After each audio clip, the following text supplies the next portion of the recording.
como é que você, na sua visão, assim, como é que você tem visto a evolução desse segmento, né? Você acha que teve um aumento da procura dos investidores por esse tipo de estratégia nos últimos anos? Ou você acha que, por exemplo, as pessoas começaram primeiro indo viajar e depois tomaram gosto por ter a conta internacional, migraram parte do investimento? Como é que você vê essa evolução como um todo, esse processo que as pessoas estão globalizando mais os portfólios delas? Eu acho que existiu sim, né, no nosso caso, um primeiro movimento que foi mais associado à viagem, né? Então as pessoas elas notaram um benefício muito claro de você ter uma conta internacional, né, associada com a viagem, com os gastos internacionais, por uma série de fatores, incluindo, né, a economia que você pode ter. E aí, dentro desse contexto, a gente começou a explorar os benefícios de você investir.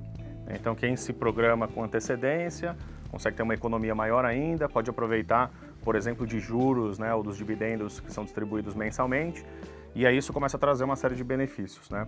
Então a gente, num primeiro momento, sim, viu bastante volume, bastante interesse vindo associado à nossa solução de viagem, mas o interesse ele começou a ficar crescente, né, nas soluções de médio e longo prazo, né, para o horizonte de investimento de médio e longo prazo. Então aí pessoas que começaram a sofisticar mais os portfólios, né, diversificar de fato os portfólios e buscar conhecimento, né, para poder montar uma carteira e fazer uma alocação mais otimizada. Então hoje eu diria que boa parte dos novos clientes que, né, a gente tem conseguido conquistar, eles vêm em busca de uma solução de investimentos pensando no médio e longo prazo. E aqui a gente está falando de pessoas que estão pensando já na aposentadoria, né? Então elas querem garantir o patrimônio financeiro delas, né? Estamos falando de 30, 40 anos para frente, né, numa moeda forte.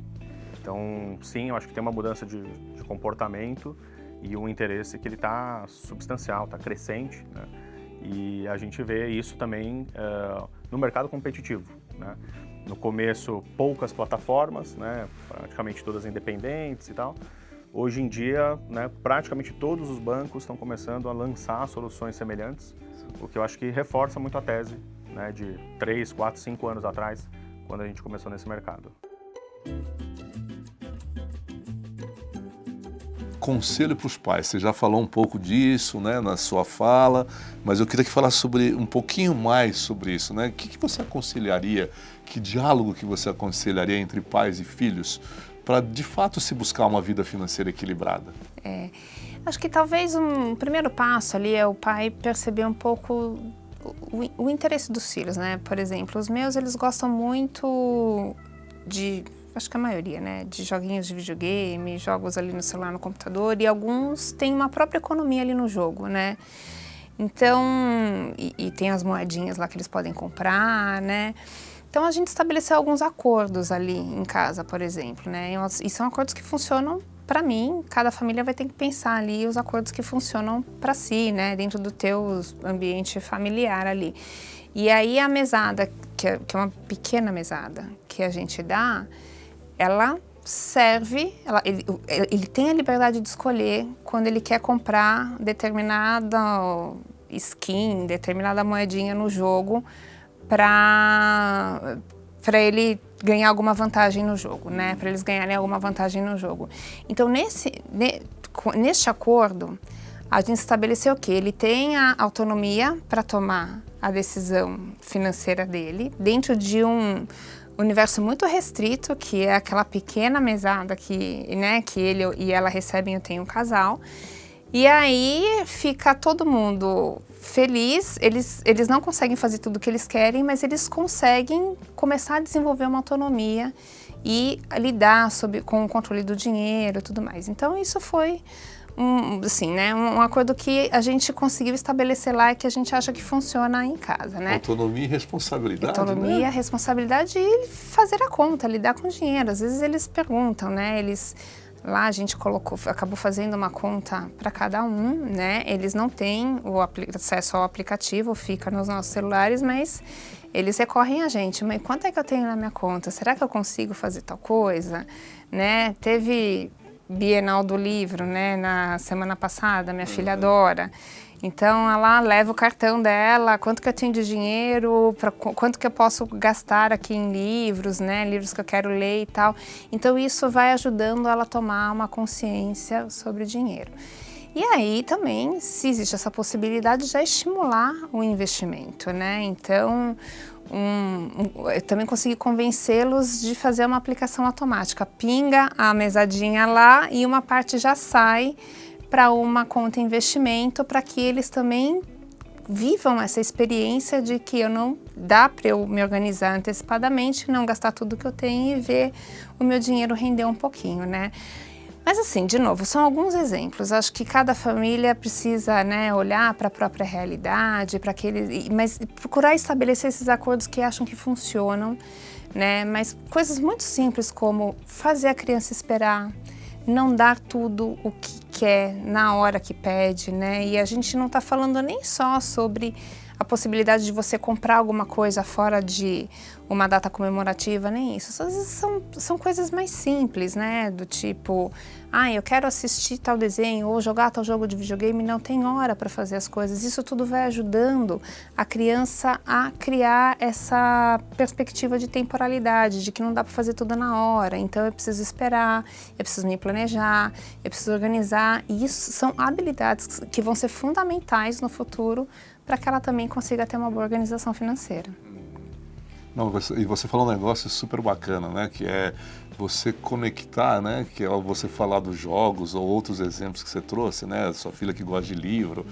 É conectar isso com a vida delas, né? Sim. Com aquilo que elas gostam de fazer, né? Então, cria uma coisa aspiracional muito bacana, né? Quer dizer, eu tenho uma aspiração por alguma coisa, eu tenho que efetivamente trabalhar para aquilo aconteça, né? E investir, planejar, está dentro desse contexto, né? Então, achei muito, muito legal isso que você falou, dessa conexão com a vida deles, efetivamente. O contexto deles, né? Não adianta você falar de um contexto seu, ou do seu avô, do seu marido, né? Tem que falar do contexto deles, né? Então, super legal. Bom, acho que continuando aqui, a gente pensando quais são os aprendizados que a gente pode extrair, né, desses resultados do raio-x do investidor, né? E quais resultados da última edição da pesquisa você considerou mais significativos dessa última 7ª edição? Bom, Cris, como eu te disse, né, a gente todo ano coloca coisas novas no raio-x, né? E aí, o ano passado, a gente fez uma dessas grandes pesquisas qualitativas que eu falei que a gente faz. Como era essa pesquisa? Tinha um ônibus da Ambima que andou por vários estados brasileiros conversando com as pessoas, né? E a gente queria descobrir assim, vamos falar de tudo, desde como as pessoas conseguiram pela primeira vez na vida juntar dinheiro, até passando por selecionar investimento, quais são as barreiras, como ela consegue, como ela não consegue, até a aposentadoria. Então a gente foi fazendo essas conversas com as pessoas nesse ônibus para realmente descobrir em profundidade tudo o que era perrengue, o que não era, o que ajuda, o que não ajuda, né? Aí a gente descobriu algumas coisas. Essa história da poupança, o ônibus nos ajudou. Aliás, tem um documentário que chama Como Você Investe o Seu Din-Din, que mostra toda essa história, como foi, tudo. Onde que o pessoal pode acessar isso? No YouTube, na página da Ambima. Bacana. Como Você Investe o Seu Din-Din. É muito bonito o documentário. Apesar de ser um documentário sobre o nosso mundo, sobre finanças, são os brasileiros e brasileiras do Brasil inteiro contando as histórias deles, de o que foi fácil, o que foi difícil, como eles conseguiram poupar, o que eles esperam dos investimentos, né? Bacana. O que mudou. E aí a gente foi notando algumas coisas quando a gente estava na rua, né? Primeira coisa é o quanto criptoativos virou uma coisa popular, né? No Brasil inteiro, né? Eu brinco que quando o pessoal voltou do ônibus, falou assim, olha, o único pessoal de campo, né, que estava na pesquisa, chegaram pra gente assim, o único lugar em que criptoativo não é mencionado logo de cara é em Goiás, porque lá é lote de terra. Aí depois veio o criptoativo, né? Então, era uma brincadeira, mas não é real. Lá o pessoal tem essa coisa de investir, né, na terra, tudo, no centro-oeste, tudo. Então, tá no imaginário das pessoas os criptoativos, de todas as idades, tal, especialmente os jovens, né? Mas de todas as idades. A outra coisa que a gente descobriu, e aí a gente falou, bom, vamos olhar, e realmente o raio-x depois mostra isso, quanto o criptoativo foi crescendo ao longo desse período na preferência dos investidores, a ponto de estar empatado com fundos, com título público, né, com todos os investimentos tradicionais e que tem uma participação já relevante. Uma outra coisa que a gente descobriu é que muita gente respondia pra gente que gostava de investir em bets, em plataforma de apostas, né? Isso na pesquisa qualitativa. Então eu estava na rua, eu tive a oportunidade de estar lá no Rio com ônibus e tal, e várias pessoas passavam, você investe? Ah, invisto sim, no quê? Ah, em bet, né? Nossa. E aí a gente pôs no raio-x uma pergunta para entender a dimensão disso, né? Então várias coisas que a gente foi descobrindo no ônibus a gente ia colocando, né? Bom, o que a gente descobriu, por exemplo? Que mais ou menos 14% dos brasileiros apostam em plataformas de aposta, né? E dessas, 22% mais ou menos dizem que aquilo é um investimento. Meu Deus. Né? Então, é muita gente? Não é, dá mais ou menos 5 milhões de pessoas. Mas estamos falando de 5 milhões de pessoas, né? Para o tamanho do nosso mercado, é relevante. A gente tem mais ou menos 55, 60 milhões de investidores no Brasil. A gente está falando que um volume mais ou menos de 10% disso aposta considerando que aquilo é uma espécie de investimento, né? Então, era uma coisa nova e que para a gente no raio-x foi... É impressionante, né? A gente fala, poxa, e a gente não se tocou que... A gente sabia que essas plataformas estão crescendo, estão financiando muita coisa, mas a gente não tinha a percepção de que elas concorriam na cabeça das pessoas com produtos de investimento, né? E aí o raio-x desse ano traz um bom estudo, mostra o perfil. Geralmente são pessoas jovens que fazem isso, majoritariamente homens, né? As mulheres apostam menos. E geralmente são pessoas que já investem em outras coisas. Então, a carteira de uma pessoa apostadora nessas plataformas geralmente tem outras coisas. Ela fala de cripto, ela fala de tesouro direto, ela fala de ações. Interessante. E ele também vai lá e aposta, faz uma fé na plataforma, né? Então, outro aprendizado, né? A gente, olha, temos que olhar isso aí e até entender se a gente tem que ter ações para isso, de comunicação, de ajudar as pessoas a entenderem que aquilo é um gasto, né? Que aquilo entra no mundo dos gastos, do entretenimento, não é o mundo do investimento, né? E uma última coisa que a gente pôs no raio-x desse ano, que foi... que a gente vai usar mais agora, a gente sempre fala que o brasileiro tem preferência por liquidez, né? Que é alto rendimento e baixo risco, porque a gente tem esse histórico no Brasil, né?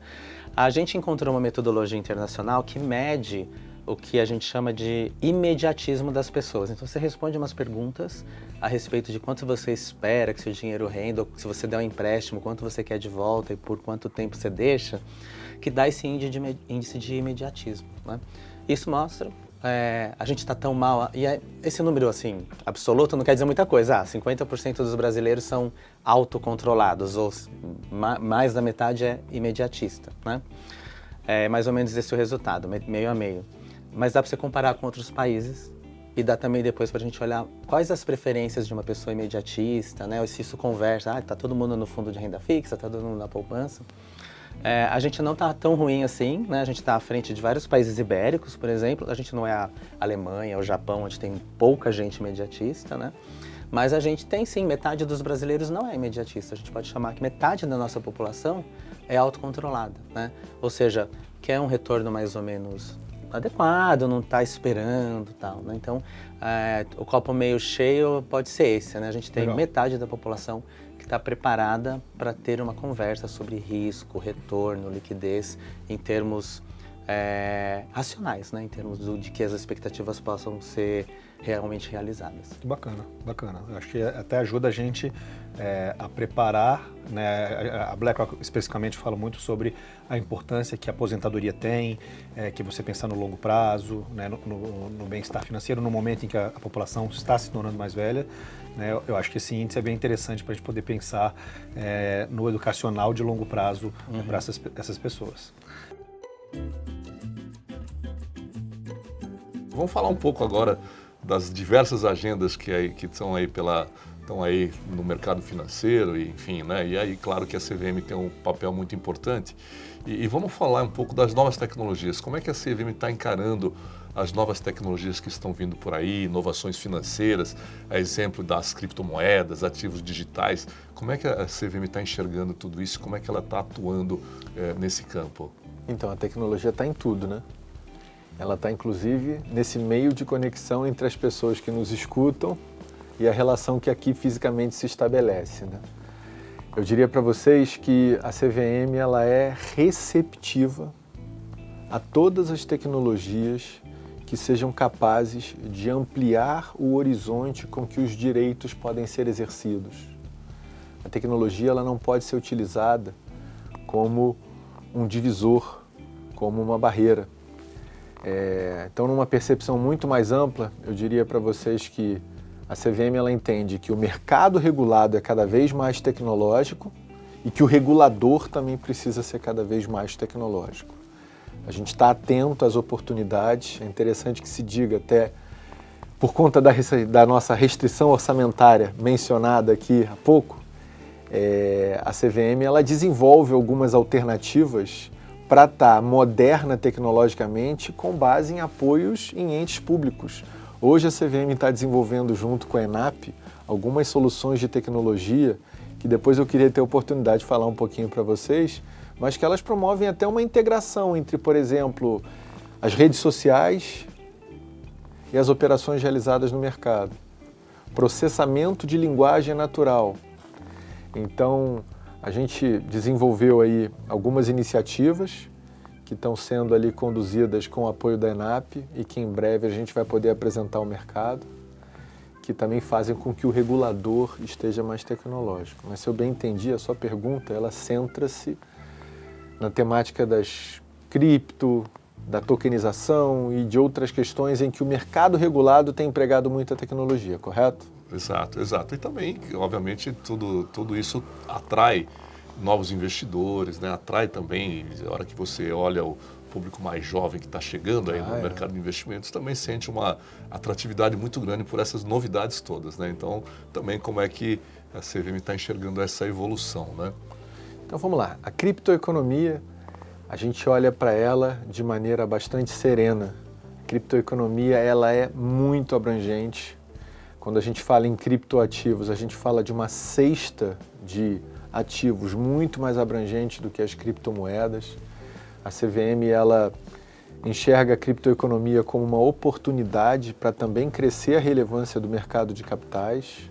Lá em 2022, ainda no início do nosso mandato, a gente fez o parecer de orientação 40, que olha para os criptoativos, tenta fazer ali uma catalogação de quais desses criptoativos possuem as características de um valor mobiliário.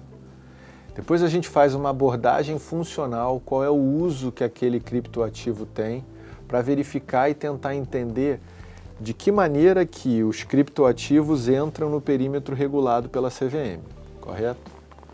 Percebo que a gente tem a oportunidade de trazer para o ambiente regulado a criptoeconomia, aumentar o número de emissores e de investidores, fazendo isso de uma maneira muito responsável, porque a gente também vai ter aí nesse meio de caminho a necessidade de separar alguns participantes que não são aderentes à regulação, valorizar quem é aderente à regulação.